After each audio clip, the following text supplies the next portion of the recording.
Marshall, interesting. 225.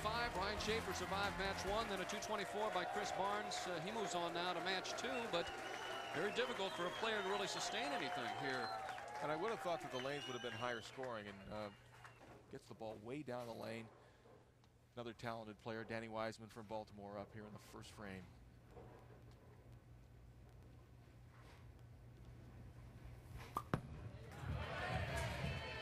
Wiseman with a strike as he knocks out the 10 pin.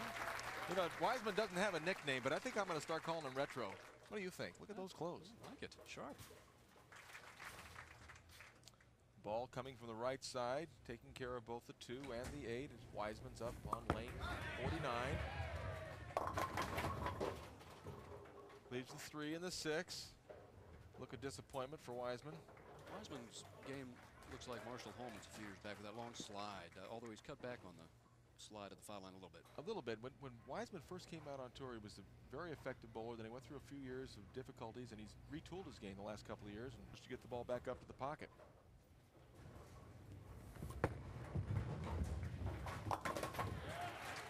Spare for Wiseman in the second frame. Healy with a strike spare, Wiseman strike spare, and Barnes a strike. Amateur ranks for a number of years, and Danny Wiseman with the interesting attire. Hold it. And the powerful ball. You know, here's the form of Danny Wiseman, Marsh. Shoulder high backswing, just in perfect form right there.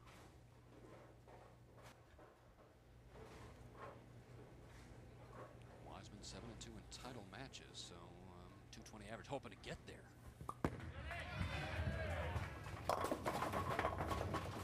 Leaves the 2 pin.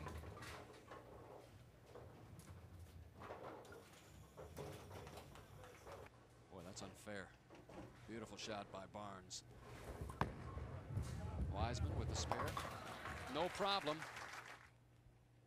Well, Wiseman can cut the lead from 17 down to 7. He's working on a strike.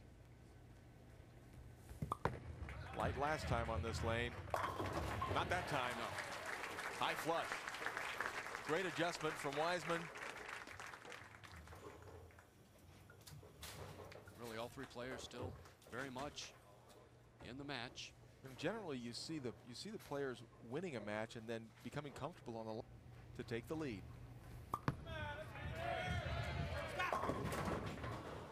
Well, the ball stopped on him, but not quite soon enough. Leaves the 4 pin. Wiseman for the spare in the 7th. Changes balls. Well, now Marshall Barnes working on a strike. Well, he could take the lead. In the 8th. Wiseman down by 7. Barnes, he trails Healy by 7. And Barnes trails Healy by 17. That's high. Now you can see having trouble with the approach. Didn't get the good slide, so he wasn't able to get the proper projection down the lane. Well, you sarcastic as to that solid 9 on lane 49. You know, it was all right, but not all right enough to strike, Chris.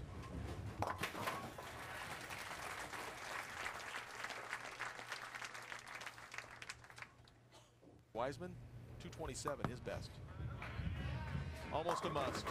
He strikes the 9th, sets up the 10th frame. And Barnes still has a chance, Phil, but he'll need some help. He needs to strike out. He'll shoot 2 left-hand side of the 2 pin, hooking, and it can be made, but not likely. Wiseman right back in it. He steps up now on the 10th. And Wiseman leaves the 6 pin. Again, he sticks on that left-hand lane, and he is not happy at all. And Barnes has got to be thinking, they're waiting for me. Ball crossed over.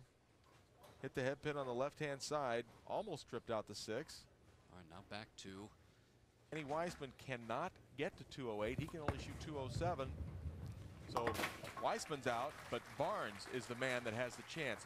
He needs 2 strikes in the 10th frame. All right, so Marshall, Barnes needs 2 in the 10th.